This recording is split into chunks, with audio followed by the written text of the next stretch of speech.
국민의힘이 어제 대구에서 장외 집회를 열고 장동혁 대표가 이재명 독재를 막아야 한다, 이재명을 끝내야 한다, 더불어민주당의 광기를 막아내야 한다고 말한 가운데 집회에 참여하지 않은 김재섭 국민의힘 의원이 중도층에 다가설 수 없는 전략이라고 비판했습니다. 야당 대표로서 일침을 한 거긴 한데 이재명 대통령이 아무리 비워도 지지율이 지금 60%가 넘는 상황이잖아요. 국민의힘 지지율은 여전히 힘을 못 쓰는 상황이면 60% 이상이 이재명 잘하고 있다라고 이야기하는 상황에서 끌어내리겠다는 거는 사실 안 맞는 얘기죠. 이재명 대통령의 지지율이 높다는 것은 실제로 잘하는 것 여부와 상관없이 국민들께서 그렇게 판단하시고 있다고 한다는 거면 우리도 조금 거기에 맞춰갈 필요는 있다고 봅니다. 김재섭 의원은 장외 집회를 계속하면 국민의힘이 소위 윤어게인 극단 세력과 함께한다는 느낌을 줄 수 있다고도 지적했습니다. 국회에서 싸워야 한다고 덧붙였습니다. 이게 신문을 보시는 분, 뉴스를 보시는 분들은 우리 지도부 뒤에 윤어게인, 부정선거 이런 얘기가 있으면 그게 좋아 보이겠냐고요. 안 좋아 보이죠. 그렇다고 누가 어떻게 올지도 모르는데 다 같이 동대구역에서 모입시다라고 했는데 어떤 깃발인지 우리가 하나하나 검열할 수 있는 사안도 아니지 않습니까? 물리적으로 소위 말하는 극단 세력이 국민의힘 내부와 함께 어우러져서 뭔가 같은 세력처럼 보이게 하는 나쁜 효과가 있기 때문에 제가 앞서 말씀드린 대로 장외투쟁은 지금 상황에서는 좋은 방식은 전혀 아니라고 생각합니다. 장동혁 대표가 어떤 마음일까 생각해 보면 아예 그냥 나 말고 다 망해라 이런 생각일 수도 있는 것 같다는 생각도 해봐요. 네. 그러니까 왜냐하면 장동혁 대표 입장에서는 빤히 보이잖아요. 지금 본인 입장에서는 되게 지금 곤란한 거예요.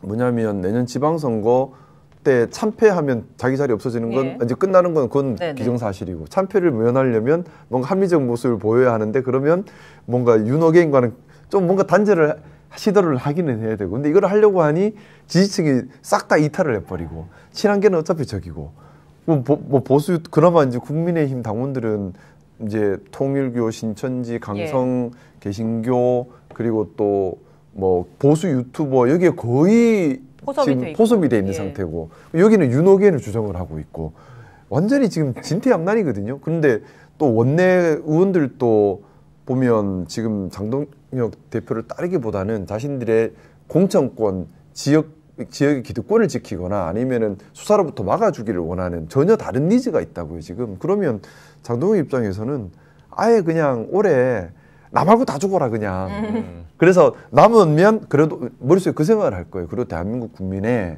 최소 30%는 강성 국민의힘 지지군으로 남는다.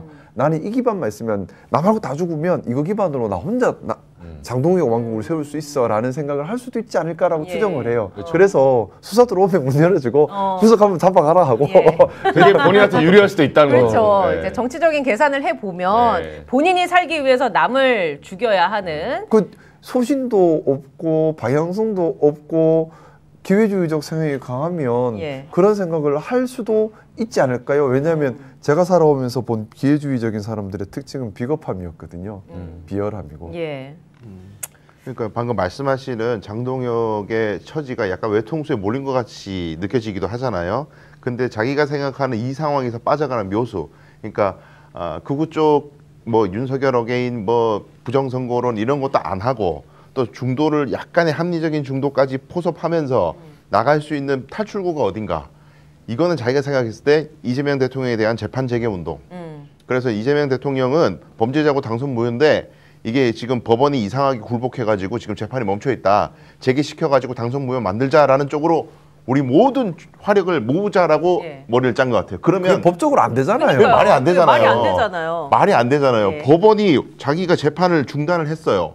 서울고등이 변론기를 안 잡고 추정 결정을 했어요. 근데 국회가 나서가지고 재판 다시 해 목소리 낸다고 한 것도 아니고 자기들이 지금 입 밖에 계속 마르고 닳도록 얘기하는 상권분리 위반. 그렇죠. 본인들 논리라면 그게 상권분리 위반이고 헌법 위반이에요. 그리고 그런 식으로 사법부를 압박하는 걸 수도 있잖아요. 그러니까요. 맨날 내세운 논리가 민주당이 사법부 압박한다. 이런 표현 쓰는데 지금 하고 있는 거 보면 국민의힘이 사법부를 압박하고 있는 거죠. 그렇죠. 대놓고. 입법으로도 안 돼요. 그렇죠. 자기들을 의석수 가지고 어떤 법도 통과 못 시킵니다. 그런 정치적 구호만 가지고 이걸 야팍하게 돌파하겠다. 알겠습니다. 수가 얕다는 생각이 듭니다. 변호사님 그렇게 국민의힘 장동혁이 얘기하는 게 법적으로 불가능하지 않아요? 안 되죠. 그죠? 안 되는 거 알면서 하는 거죠. 그러니까. 일반 국민들도 그 정도 수준은 다 아실 것 같은데 그 메시지를 이제 대외적으로 내놓으니까 선동구호라는 거죠. 그러니까. 근데 좀 세를 모으는. 저는 다행이다 생각이 든 것이 대구 한복판에서 했는데도 아까 우리 변호사님 네. 말씀 주셨던 것처럼 대구 시민들께서 에이그 하고 지나가지 참여하거나 힘을 실어주지 않는다는 거 네. 이건 저는 되게 유의미하다는 생각을 합니다. 왜냐하면 지금 저도 창업여자 사진 봤는데 그렇게 많지도 않고요. 네.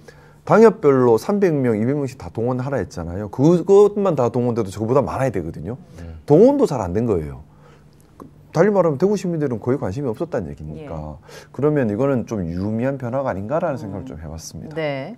언제까지 이제 보수의 텃밭으로 대구가 계속 남을지 이 기회를 또 민주당이 좀 놓치지 않았으면 좋겠다라는 생각도 가져봅니다. 우리가 좀 잘해야 돼요. 우리가 더 잘해야 돼. 근데 제가 들어보니까 장동혁 대표에 대해서 이제 참석자들한테 당협위원회 전화를 좀 돌려봤거든요. 그 얘기를 하더라고요. 장동혁 대표가 이제 그 지난 전당대회 때 보여줬던 강렬한 이미지, 일종의 간증, 목사 집안이니까 네. 간증에 이제 막 손가락질하면서 했지만 그게 나름 이제 사람들에게 그 연설을 볼 때 임팩트를 많이 줬거든요. 그러니까 행동 심리학 이런 거 보면 사람들은 이 사람의 내용보다는 애티튜드와 말투에서 바디랭귀지를 얘기하는 게 한 70% 되는데 거기서 보이는 어떤 퍼포먼스가 있었어요. 근데 이번에 이제 참석자들 한 말이 무슨 말을 하냐면 간증을 2번, 3번 한다고 간증이 됩니까? 그러니까 이게 역치값이 이제 도달한 거예요. 약발이 이제 예전보다 그렇죠. 떨어졌다. 네, 그럼 이거보다 더 세게 나가나 아니면 양태를 바꿔야 약을 바꿔야 돼 이제. 네, 이제는 이 약으로 안 먹힙니다. 컨텐츠가 없다는 거죠? 네, 근데 내용도 없고 똑같이 이제 소리 지르고 그렇죠. 그런 식의 간증을 하니까 어떤 한 모 당협위원장은 저한테 그 재밌는 표현을 쓰더라고요. 말하자면 이런 걸 했을 때는 가장 중요한 게 간증을 이제 2번, 3번 못 한다는 말은 휠체어에서 일어서는 것도 한 번이지 그걸 2번 일어서서 기적이라고 하면 사이비도 최소한의 노력을 한다. 그러니까 그 간증의 기적도 퍼포먼스를 뭔가 좀 세련되게 좀 생각을 하면서 노력을 하면서 와야 되는데 네. 단순해요. 단순하니까 감흥이 없었다고 하더라고요. 현장에서 똑같은 그거를 지금 얘기를 해도 전당대회 때 했던 만큼 효과가 안 나오고 있는 거예요. 그럼 이제 사실 솔직히 더 꿀은 정무수석입니다. 대통령이 없으면 정치 일정이 없어요. 꿀입니다. 예. 이렇게 강호식 될 거기 때문에. 비서실장은 혹시 헬마 춤을 추고 있는 건가요? 너무 좋은가 봐요. 예. 이게 너무 유명해져가지고 네. 대통령이 순방 나갈 때마다 비서실장한테 꼭 얘기를 하더라고요. 예. 오늘도 그 얘기를 하더라고요. 네. 기분 너무 좋아 보이는데. 요즘에 이빨 보이지 말라 이런 얘기를 하고 있어요. 사람들도 다 알고 언론들도 알고 있으니까 대통령이 걸어 나오시는데 유독 비서실장 표정만 클로즈업하는 경우가 있어요. 있어요. 네. 그래야 한 줄이라도 더 나가기 때문에 저희도 소개하지 않습니까? 이렇게 되는 거예요. 그렇습니다. 자, 어쨌든 대통령께서 미국에 가지만 관세 협상 같은 경우는 저희가 그냥 물러설 수 없는 데드라인이 있습니다. 그렇죠. 대통령께서 타임즈 인터뷰를 할 때 이거 내가 다 내주고 하면은 탄핵당할 수도 있다. 이런 식의 얘기를 남기지 않았습니까? 그렇죠. 끝까지 가는 상황으로 가야 되는데 그래서 안보실장이 경주 에이펙까지 갈 수도 있다고 합니다. 얘기했습니다. 자, 안보실장 관세 협상 경주 에이펙까지 갈 듯이라고 우리 윤석락 안보실장이 얘기를 했죠. 자, 그러면 이제 9월 말인데 지금 9월 말인데 네. 10월 말 11월 초까지 에이펙이거든요. 그러니까 11월 초까지도 협상을 계속 가져갈 수 있다. 그러니까 적어도 빠른 시일 내에 협상 결론을 내지는 않겠다라는 거를 사실상 공식화하는 겁니다. 우리 입장에서는 서두르지 않겠다. 그리고 미국한테는 우리 어차피 서두르지 않을 거니까 시간 많아. 천천히 얘기해보자. 우리는 일본처럼 그냥 아무렇게나 사인하고 이런 거 안 해. 당연하지. 라는 메시지를 주는 거기도 하고요. 또 한 가지는 그만큼 지금 경주의 에이펙의 성공을 위해서 한국 정부가 상당히 좀 공을 들이고 있다. 왜냐면 사실 관세 협상은 에이펙 회의랑은 직접적으로 연관은 없거든요. 그 협상의 결론을 내는 게 꼭 에이펙에 연동될 필요는 없는데 우리 입장에서는 어차피 트럼프가 그때 경주에 온다고 하니까 온 김에 에이펙에서 만약에 관세 협상과 관련된 마무리를 짓고 서명을 한다면 상징성이 엄청 크죠. 그렇죠. 그러면 에이펙이라는 다자회의에서 우리 대통령이 트럼프하고 단독으로 뭔가를 하거나 아니면 거기서 굉장히 좀 중요한 어떤 협상에 마무리 짓는다거나 이런 상징성을 경주 에이펙에 부여할 수 있고 그리고 또 하나 최근에 우리 외교당국이 가장 공을 들이는 게 트럼프만 오는 거 아니고 시진핑도 온다 했습니다. 중국의 주석도. 그런데 그 사안을 공식적으로 트럼프 미국 대통령이 공식적으로 확인을 했습니다. 자, 매일경제 속보입니다. 트럼프, 시진핑과 한국 에이펙 정상회의에서 만나기로 합의라고 되어 있습니다. 아, 만나기로 합의가 됐다는 거예요. 네. 자, 합의가 됐다라는 거는 저렇게 발표를 했기 때문에 회담을 가진다라는 얘기 아니겠습니까? 그렇습니다. 네. 종합적으로 보면은 아마 저게 한 6년, 7년 만에 두 사람이 처음 만나는 걸 텐데, 공식적으로. 네. 그만큼 한국이라는 중간자, 예. 협상자의, 협상 중재자의 역할을 강조할 수 있는 굉장히 중요한 기회를 잡는 겁니다. 네. 지금 이제 미중 협상도 계속 교착 상태여가지고 연장하고 있는 중인데, 네. 그거를 한국이 주재해가지고, 예. 한국이 중재해서 양 정상이 에이펙이라는 다자회담 자리에서 뭔가를 만들어낼 수 있다. 그러면 또 한 번 우리가 좀 중요한 계기를 만들어내는 굉장히 중요한. 네, 그런 게 될 수도 있기 때문에 그만큼 지금 이제 국가적 역량, 외교 역량을 에이펙 성공과 에이펙의 상징성을 위해서 쏟아붓고 있다. 네. 요렇게도 볼 수 있는 겁니다. 그러니까 타임지의 헤드라인이 다시 한번 생각나는 겁니다. 더 브릿지. 아, 브릿지. 가교.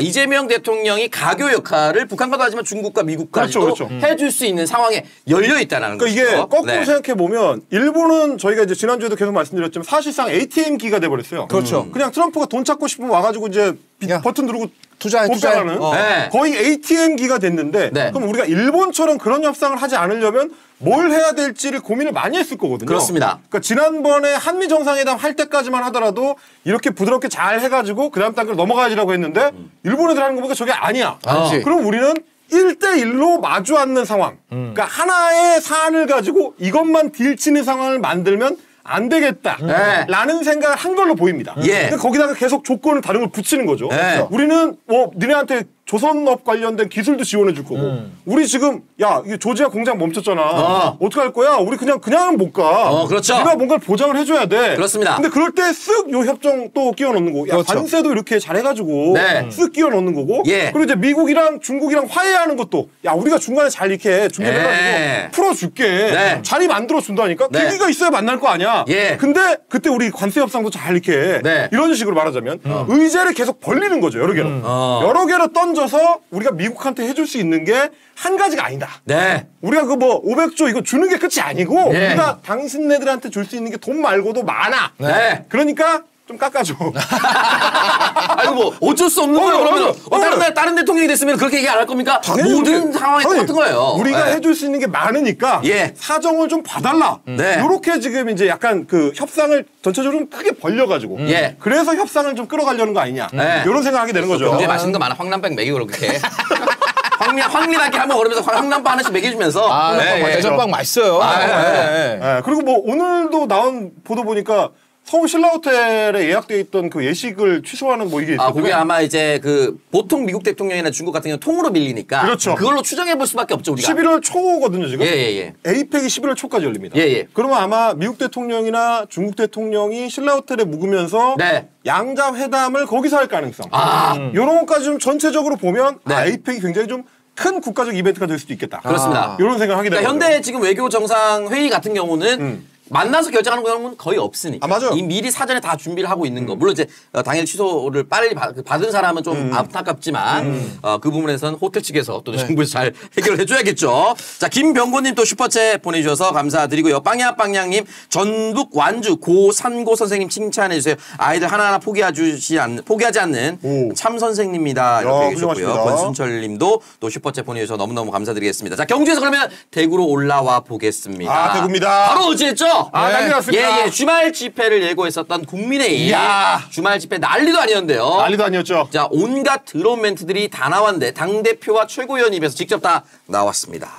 자, 이재명 대통령이라 부르지 않겠다. 국힘 거리로 나갔다라고 되어 있고요. 대통령이라고 부르지 않겠다라는 건 대선 불복입니다. 예, 5년 8개월 만에 대구에서 장외 집회를 했고요. 그들의 주장으로는 7만 명 결집이고요. 경찰 추산 만여 명입니다. 자, 그리고 오른쪽에 보시면 이재명 끝내자. 당선 무효. 대선 불복 넘쳐난 국민의힘 대구 집회라고 되어 있습니다. 자, 매체에서 공식적으로 얘기하기로 어저께 집회는 대선 불복 집회입니다. 대통령으로 인정하지 않겠다. 대통령이라고 부르지도 않겠다. 예. 대통령이 아니라는 거. 페이크 프레지던트. 네. 그거 맨날 윤호겐 애들이 하던 거 아니겠습니까? 네. 그거를 그대로 받아가지고 저 당의 차석 최고위원이 공식 석상에서 이재명은 대통령이 아니다라고 얘기했습니다. 그리고 재판을 다시 재개시킬 수만 있으면 네. 당선 무효가 된다. 네. 이것도 대선 불복이죠. 네. 그리고 이제 당 대표라는 사람이 무대에 올라가가지고 이재명 끝장내야 된다. 라고 얘기를 했습니다. 이것도 역시 마찬가지로 대선 불복입니다. 네. 지금 저 당이 어저께를 기점으로 공식화한 거는 우리는 대선을 불복한다. 우리는 이재명을 대통령으로 인정하지 않는다. 네. 우리는 대선을 진 적이 없다. 네. 왜냐하면 그 선거는 부정선거였으니까 네. 또 연결되는 거죠. 예. 어저께 물론 이제 부정선거였다라고 얘기하진 않았지만 인정할 수 없다까지는 나왔죠. 나왔어요. 그리고 뭐라고 했냐면 재판이 계속됐으면 어차피 당선 무효다예요. 근데 그 얘기는 뭐냐면 애초에 선거가 잘못된 거였다는 얘기랑 똑같은 거야. 그렇습니다. 원래는 재판이 이어져가지고 저 사람은 자격이 없는 건데 네. 근데 뭔가 부정한 방법으로 재판을 멈춰 세우고 출마해서 당선된 거야. 그러니까 당선 무효야. 네. 이런 얘기입니다. 그러니까 전체적으로는 다 뭐냐? 이재명은 대통령이 아니다. 우리는 민주당한테 진 적이 없다. 네. 이런 의식을 공유하는 겁니다. 지금 네. 전체적으로. 여기엔 표차가 너무 많이 났었죠. 다시 말씀드리지만 이재명 대통령에 대한 재판 과정은 애초에 무리한 수사와 무리한 기소가 있었기 때문에 그렇고요. 또 장동혁이 하지 말라고 한 게 있었습니다. 아 그렇죠. 예, 윤어게인 이런 거 하지 말라. 하지만 현장에 나옵니다. 아 갑니다. 네. 자, 윤어게인 스탑 더 스틸 대구 집회 한가운데 극우 깃발이라고 되어 저 있습니다. 보면 이제 윤어게인 깃발 크게 들어가 있고요. 예. 윤 대통령 돌아와라 뭐 이런 거 이제 외치고. 예, 스탑 더 스틸 있었고요. 미국 성종이 왜 들고 오는 거 도대체? 동대구에 있을 수 없는 얘기다. 그러니까 그렇습니다. 결국 이제 대선 불복이라는 문제를 본격적으로 뭐 민주당이나 혹은 민주당 지지층에서도 이제 가져갈 필요가 있는 게 지금까지는 그래도 본격적으로 저 얘기를 꺼내지는 않았어요. 특히 국민의힘 공식적으로는 저 얘기를 가능하면 안 하는 쪽으로 방향을 잡아왔습니다. 네. 뭐 끌어내리자 뭐 이런 식의 이야기들은 이제 뭐 집회 현장에서 나올 수가 있는 건데 공식적으로 대통령이 아니다. 대선이 당선 무효다. 이런 얘기를 하기 시작했다는 게 굉장히 중요한 포인트입니다. 이게 지금 당선된 지 딱 100일 됐는데 그때부터 본격적으로 하겠다라는 얘기는 저희가 내란 정부 때 했던 얘기 아마 30% 정도의 유권자들은 대선 결과가 어떻게 되든지 간에 그 대선에는 불복할 거고 그리고 임기를 시작하자마자부터 불복종 운동을 할 거다. 네. 그래서 탄핵 운동을 벌일 거다. 네. 라는 얘기를 드린 바가 있습니다. 예. 그래서 5년 내내 그게 지속적으로 시스템에 대한 불안으로 작동을 할 거다라고 말씀드렸는데 거기에 제1야당이 가담을 한 겁니다. 30%를 등에 업고 네. 5년 내내 우리는 시스템을 공격한다.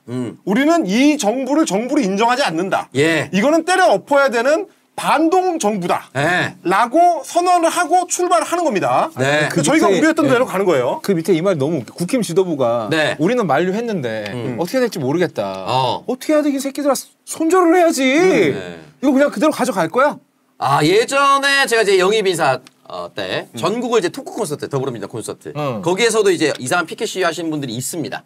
그 당시에 문재인 당대표가 지나가서 김종인 비대위원장 체제였죠. 그렇죠. 민주당이 조금 받기 어려운 이상한 것들을 들고 다니신 분들이 계십니다. 그러면은 우리 당직자들이 가서 그냥 바로 치웁니다. 그냥. 바로 치웁니다. 공식 행사에